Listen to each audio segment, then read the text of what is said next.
Nous avons adopté un mouvement de grande montée en puissance et d'affirmation de notre puissance au Moyen-Orient. Dans le même temps, nous avons approfondi notre dépendance capacitaire, technologique et scientifique à un allié américain qui peut se révéler instable ou qui peut, à un certain moment, nous tourner le dos.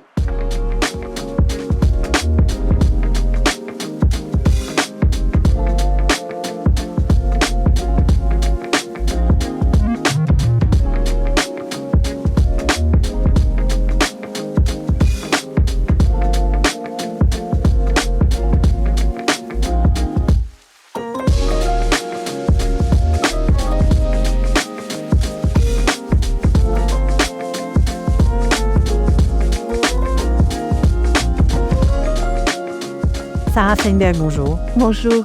Vous êtes responsable de recherche au centre El-Rom de l'Université de Tel Aviv qui s'occupe, on va dire, de sécurité nationale. Vous qui avez parlé d'indépendance militaire de l'État d'Israël, est-ce que c'est une question centrale aujourd'hui? En tout cas, c'est une réalisation, une prise de conscience centrale de l'establishment sécuritaire d'Israël qui s'est faite dans l'après-7 octobre.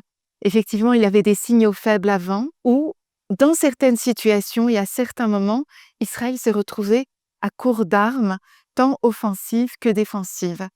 Et le Premier ministre Benjamin Netanyahou y a fait allusion à plusieurs reprises, notamment lors d'une intervention récente au cours de laquelle il a parlé d'un État qui devrait être reconverti en Sparte militaire au Moyen-Orient. Il a également parlé d'autonomie opérationnelle, Atzmaut Mivtzaït. Il a également parlé lors du dernier anniversaire en date de l'indépendance d'Israël, de l'indépendance comme étant la capacité de nous défendre avec nos propres forces. Et en fait, ce à quoi il faisait allusion, c'est la nécessité de développer des ressources capacitaires dans le domaine de l'armement qui nous permettent de maintenir un degré satisfaisant d'autonomie stratégique, c'est-à-dire de décider combien de temps nous menons une opération, sous quelles conditions et quand nous l'arrêtons, et ne pas être dépendant pour cela d'acteurs extérieurs. C'était un défi, le fait que cette guerre soit si longue du point de vue sécuritaire pour nous? C'était une anomalie, c'est-à-dire que le concept de sécurité nationale d'Israël, tel qu'il s'est développé depuis la création de l'État, était fondé sur des guerres courtes et de plus en plus conditionnées par l'acquis, ou en tout cas par la supériorité aérienne et technologique de l'État d'Israël sur ses voisins.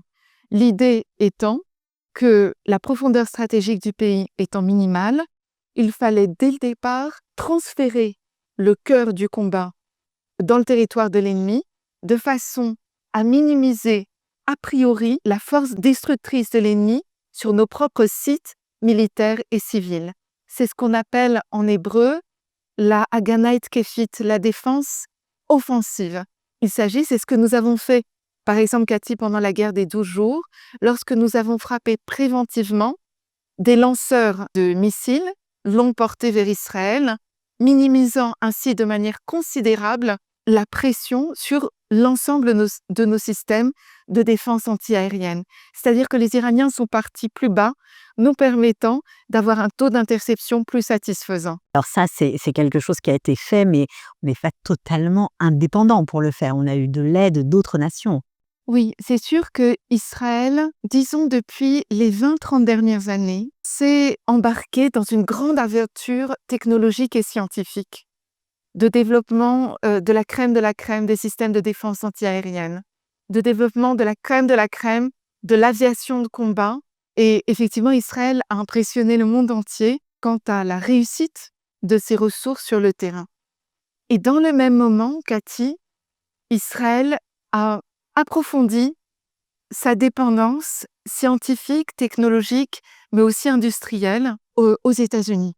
C'est-à-dire qu'au même moment où nous avons adopté un mouvement de grande montée en puissance et d'affirmation de notre puissance au Moyen-Orient, dans le même temps, nous avons approfondi notre dépendance capacitaire, technologique et scientifique à un allié américain qui peut se révéler instable ou qui peut, à un certain moment, nous tourner le dos.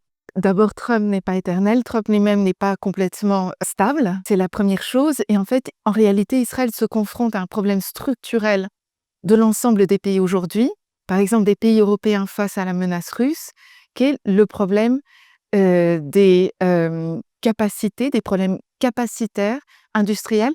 Combien de temps la France tiendrait dans un scénario d'une guerre de haute intensité de 2 semaines? Or, la France sera très rapidement aidée par le parapluie de l'OTAN, ce qui n'est pas forcément le cas d'Israël. Israël a, oui, reçu l'aide phénoménale des États-Unis pendant cette guerre. Israël a, oui, reçu une aide critique, qui s'est révélée critique, d'une coalition aérienne qui s'est formée en avril 2024, au moment où les Jordaniens, les Français, les Britanniques ont participé à la défense d'Israël, au moment où l'Iran frappait massivement le front intérieur israélien. Mais nous sommes, Cathy, dans un mouvement depuis le 7 octobre d'isolation croissante d'Israël. On parle d'embargo, on parle d'une solitude forcée d'Israël à certains moments. On a des élites politiques qui changent en Europe et aux États-Unis, et on a des mouvements démographiques de fond qui pourraient, à la longue, impacter de manière très sérieuse la manière dont nos alliés, nos partenaires nous regardent. C'est pour ça que Benjamin Netanyahou a parlé de Sparte. Tout à fait. En fait, c'est une forme d'aveu, d'un isolement forcé d'Israël qu'il faut transformer en opportunité, transformer une solitude contrainte en une solitude élective, au sein de laquelle nous ne deviendrons pas indépendants, puisque c'est impossible de le faire avec la globalisation et notre imbrication avec les autres, et c'est bien d'avoir des partenaires. Mais en tout cas, nous pourrions augmenter notre degré d'autonomie de façon à mener les guerres sous nos propres conditions. Alors, quand on connaît l'histoire de Sparte, à l'époque, on formait dès l'âge de 7 ans des soldats d'élite. Est-ce que c'est une voie à suivre? Je ne sais pas si Netanyahou avait en tête cette métaphore-là. Je pense qu'il parlait plutôt de Sparte en termes d'autonomie, de formation de la population à une guerre longue et sa capacité à mener et à subir cette guerre et à la mener sur la longue durée. Je pense que c'est cela qu'il avait en tête. Et en fait, Israël est en train, peut-être que ce que nous vivons depuis le 7 octobre, c'est un épisode et une anomalie qui ne va pas se reproduire, mais vu les mouvements de fond, de transformation technologique des armées de l'air et des forces aériennes dans le monde, le fait, Cathy, qu'un groupe terroriste comme les Houthis puisse paralyser le commerce maritime mondial, puisse quand même créer un dommage quotidien sur le front intérieur d'un pays qui est une grande puissance, qui est Israël, cela nous indique un changement structurel qui fait que maintenant, des forces destructrices, précises et massives peuvent tomber ou être développées par des acteurs radicaux, étatiques ou non étatiques, qui peuvent décider de lancer des guerres longues, des guerres d'attrition, des guerres d'épuisement, pour lesquelles Israël doit être prêt au niveau capacitaire, tant défensif que offensif. Donc apparemment, le signal du changement de cette prise de conscience a été largement donné et compris, et Israël est en train d'opérer apparemment un grand changement. Oui, en tout cas, dans le domaine de la réflexion, et puis je pense qu'il y a des choses qui se font, notamment avec l'industrie de défense israélienne maintenant, qui envisage un petit peu son rôle autrement. Le professeur Eviatar Matania, qui a écrit récemment et publié dans Mitfim une nouvelle approche du concept de la sécurité nationale, a parlé de l'importance capitale de la Hatzmaut Chimushit, de l'indépendance de l'armement, dans sa production, dans son développement, mais aussi dans sa maintenance. Parce que quand on a un avion, c'est bien joli, mais si on ne peut pas le maintenir, le préserver au sol en Israël et qu'on doit l'envoyer à chaque fois ailleurs, c'est bien compliqué à gérer au moment où l'espace aérien est fermé. Donc les choses sont en train de changer. La réflexion est en train de changer en Israël, oui.